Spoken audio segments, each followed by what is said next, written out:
Hi, it's the weekend. I'm already in my pajamas, so.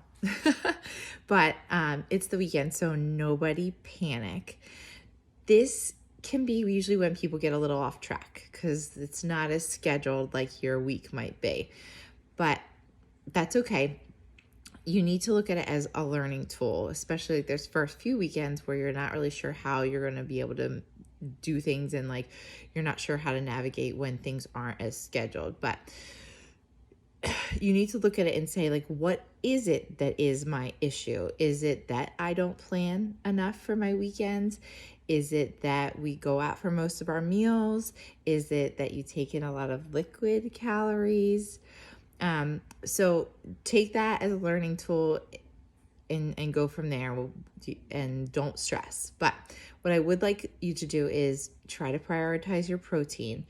Um, on the weekends, you might find it hard to match all three of your macronutrients, and that's actually okay. So, what I would want you to do is practice progress instead of perfection. So, that means like make better choices than perhaps you would have before. And if you can look at your protein, try to match that protein goal, and then try to stay within your calories, you're going to be okay. So basically that means that you're going to be letting your fats and carbs kind of fall where they may within your calorie range as long as you're going to meet that protein goal. And that's a great way to take the stress and pressure off. And it's kind of a nice lifestyle in general. A lot of people just eat that way as well, and we could talk more about that in the future. But if you do slip up, don't panic.